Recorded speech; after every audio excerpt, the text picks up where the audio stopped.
حضرت سعد بن مالک ابو سعید الخدری رضی اللہ تعالیٰ عنہ سے روایت ہے کہ نبی کریم صلی اللہ علیہ وسلم نے فرمایا کہ تم میں سے پہلے جو قومیں تھیں اس میں ایک شخص تھا جس نے 99 قتل کیے تھے۔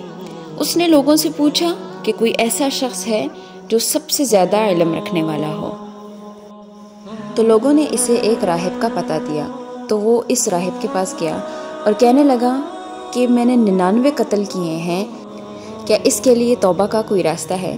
تو اس نے کہا نہیں۔ اس شخص نے اس راہب کو بھی قتل کر دیا اور 100 قتل پورے کر دیے۔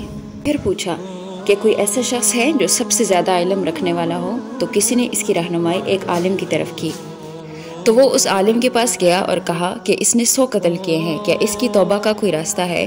تو اس نے کہا جی ہاں۔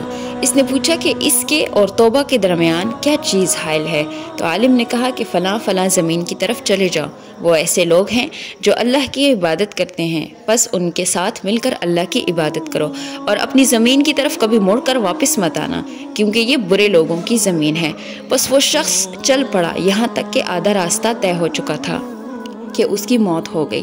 اس کے مرنے کے بعد رحمت کے فرشتوں اور عذاب کے فرشتوں کے درمیان جھگڑا ہو گیا۔ رحمت کے فرشتے کہنے لگے کہ وہ توبہ کر کے جا رہا تھا اور اس نے سچے دل سے توبہ کی تھی اور وہ اللہ تعالیٰ کو راضی کرنے جا رہا تھا، اور عذاب کے فرشتے کہنے لگے کہ اس نے کبھی بھی کوئی نیک عمل نہیں کیا تھا۔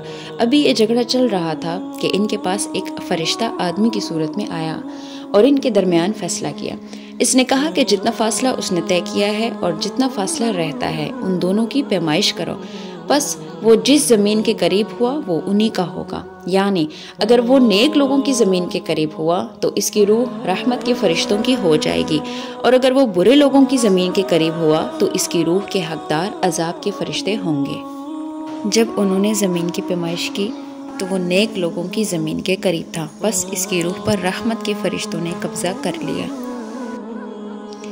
حدیث مبارکہ کا مطلب یہ ہے کہ اللہ تعالیٰ اپنے بندوں سے بہت محبت کرتا ہے۔ اللہ تعالیٰ اپنے بندوں کی توبہ قبول کرنے کے لیے اور انہیں معاف کرنے کے لیے بہانے بناتا ہے۔ چنانچہ اس قصے میں بھی اصل میں وہ اپنی بستی یعنی برے لوگوں کی بستی کے قریب تھا، اور ابھی اس کے لیے جو فاصلہ رہتا تھا نیک لوگوں کی بستی کی طرف وہ زیادہ تھا، لیکن اللہ تعالیٰ نے اس کی توبہ قبول کر لی تھی کیونکہ اس نے سچے دل سے توبہ کی تھی۔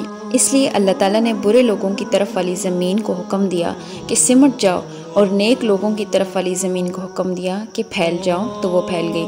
لہٰذا جب پیمائش کی گئی تو وہ نیک لوگوں کی بستی کے قریب تھا، اور اس طرح وہ رحمت کے فرشتوں کے حوالے ہو گیا۔